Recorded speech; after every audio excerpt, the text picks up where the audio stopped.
நம்மள பாதி பேர் பண்ணுற தப்பே இதுதாங்க. டயட்டுன்னா நம்ம நான்வெஜ் சாப்பிடக்கூடாது, வெஜ்ஜு தான் சாப்பிடணுன்னு.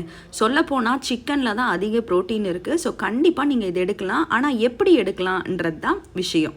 ஸோ நம்ம ஏர் ஃப்ரையரில் இந்த மாதிரி ஃப்ரை பண்ணி எடுக்கலாம் இல்லையா? வீட்டில் ஏர் ஃப்ரையர் இருந்துச்சுன்னா கண்டிப்பாக இதை ட்ரை பண்ணி பாருங்கள். நான் வந்து சிக்கன் மேரினேட் பண்ணியிருக்கேன் 4 ஹவர்ஸ்க்கு. Just chilli powder and salt போட்டு. ஸோ அதை வந்து லைட்டாக வந்து ஸ்ப்ரே பண்ணி ஆயில் ஸ்ப்ரே பண்ணி ஃப்ரை பண்ணி எடுத்துக்கிட்டேன். இப்போது நான் ஆலிவ் ஆயில் எடுக்கிறேன். ஸோ ஆலிவ் ஆயில் வந்து ரொம்ப குட் கொலஸ்ட்ரால் இருக்குது அண்ட் ஹார்ட்டுக்கு ரொம்ப நல்லது. ஸோ இதில் வந்து பார்த்திங்கன்னா ஒரு ஆனியன், ஒரு தக்காளி, ஒரே ஒரு கேப்சிகம், இது எல்லாத்தையும் நான் வந்து ஒரு இரும்பு கடாயில் ஜஸ்ட்டு சாட்டே பண்ணுறேன். மேலே இந்த ஃப்ரை பண்ணி வச்சுருக்க சிக்கனை மேலே ப்ளேஸ் பண்ணிக்கோங்க. சில்லி ஃப்ளேக்ஸ் இருந்துச்சுன்னா போடுங்க, இல்லைன்னா ஒன்றும் பிரச்சனை இல்லை. நான் வந்து கொஞ்சம் காரம் நல்லா இருக்குன்னு போடுறேன். அண்ட் ரொம்ப ஸ்பெஷல் வந்து பெப்பர் தாங்க ரொம்ப நல்லது. ஏன்னா இந்த ஜப்பான்காரங்களாம் அதை சாப்பிட்டு தாங்க சுறுசுறுப்புன்னு இருக்காங்க.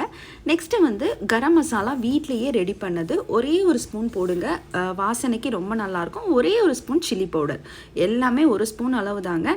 ஸோ இதில் வந்து லைட்டாக சால்ட்டும் போட்டுட்டு ஜஸ்ட்டு மேலே இருக்கிற, அதாவது அடியில் இருக்கிற வெங்காயம் தக்காளியை மேலே கிளறி விட்டுக்கோங்க. ஃபைனலாக பார்மசான் சீஸ் இருந்துச்சுன்னா போடலாம். டேஸ்ட்டு நல்லா என்ஹான்ஸ் பண்ணுங்க. ஸோ கண்டிப்பாக ட்ரை பண்ணி பார்த்துட்டு கமெண்ட் பண்ணுங்கள்.